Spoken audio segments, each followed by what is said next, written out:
ખરેખર અમે શું ચાલે છે, શું કામ કરે છે, શું તકલીફ છે?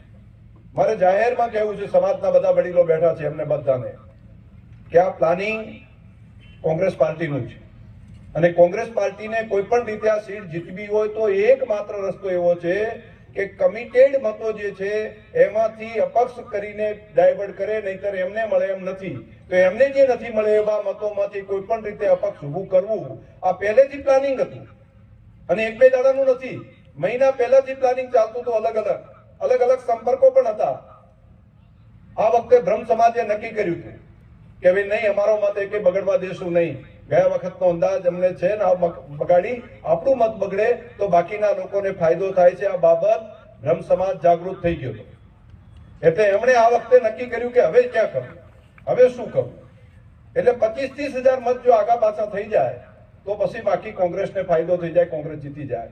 એટલે ત્યાં આગળ પહેલેથી પ્લાનિંગ કર્યું હતું. એમની હંગાથે જે વિષયો તમે વિચારો, મારે નામ સાથે કહેવું અને આમ કહેતો નથી હોતો, પરંતુ ગઈકાલે ચર્ચાઓ કરીને એમાં જે માઇક ઉપર એમણે બોલ્યા એટલે મને બોલવાનો અધિકાર એમણે આપી દીધો છે. હું સમજુ છું કે એમણે કુલિંગો આવી વાત કરતા મને બોલવા માટેનો અધિકાર એમણે આપ્યો અને મારી વાત એ કરવી જોઈએ. એ જો આ પ્રમાણેની વાત કરીને કહેતા હોય તો મારે નામ સાથે કહેવું છે કે હરજીભાઈ કરીને નામ છે, જૂની ગામના વતની છે, જિલ્લા પંચાયતના કોંગ્રેસ પાર્ટીના સભ્ય છે. કોના ટેકેદાર છે, કોના માણસ છે? કેમ આ બેઠા હતા, હિતેશભાઈ બેઠા હતા અને ત્યાં રેખાબેન લડતા હતા, તો એ કોના ટેકામાં હતા? દાંતાની અંદર જઈને 1 મહિના સુધી ત્યાં જઈને કોંગ્રેસ પાર્ટીનું કામ કર્યું હતું. તે દિવસે સમાજ નતો દેખાતો. હા, હજી એને 4 મહિના નથી થયા. હું ત્યાં આગળ 2 વખત વિધાનસભા લડ્યો છું. તો હું આંગળીના પેટનો નતો, તો તે દિવસે તમે નતા આવ્યા, તે દિવસે તમને નતું દેખાતું. અને આજે ત્યાં કોંગ્રેસ પાર્ટીની અંદરથી બેસીને કામ કરવું છે તમારે, કોંગ્રેસ પક્ષનું.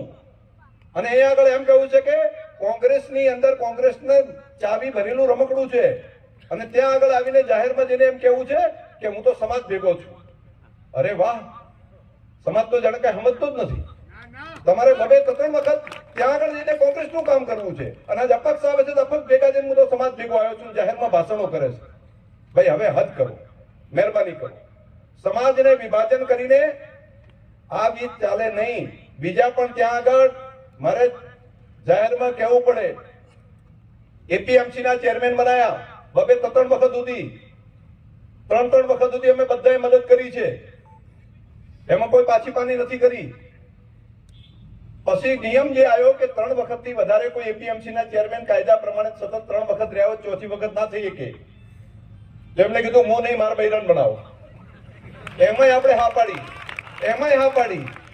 પાછળથી બીજી એક બાય ઇલેક્શન આવ્યું અને બાય ઇલેક્શન આવ્યું એ ટાઈમે મેં એમને કીધું કે હવે તમે અત્યારે આટલા 3 વર્ષ રહ્યા છો તો એક કામ કરો, તમે આ બાય ઇલેક્શન છે તો એમાં એક આ જવાનીઓ તૈયાર થાય છે, આ રજનીશભાઈને તમે માર્કેટમાં આપણે ડિરેક્ટર તરીકે બનાવીએ તો ભવિષ્યમાં એમને ચેરમેન બનાવી શકાય. મારે આ જાહેરમાં કેટલાય ત્યાં આગળ બેઠેલા છે બધા સમાજના આગેવાનની હાજરીમાં કેવું છે, મેં વાત કરી ત્યારે કેવા કાવા દાવા કર્યા છે. જરા રજનીશભાઈ સાક્ષી છે ઘટનાના, અને કોઈ પણ રીતે માણસ કઈ રીતે ના આવે ડિરેક્ટર તરીકે, આ ઘરનું આગળ ન આવે એના માટે કેટલા ષડયંત્રો કર્યા છે ને, એનો હું જાતે સાક્ષી છું, એ પોતે સાક્ષી છે. ને 50 આગેવાનો અહીંયા આગળ છે સાંસદ વિભાગના કે જે અહીંયા આગળ જઈને કહીએ કે અમે કેટલી મહેનત કરી પણ એમને કીધું નહીં, આ તો ના થવા દે કોઈ પણ રીતે.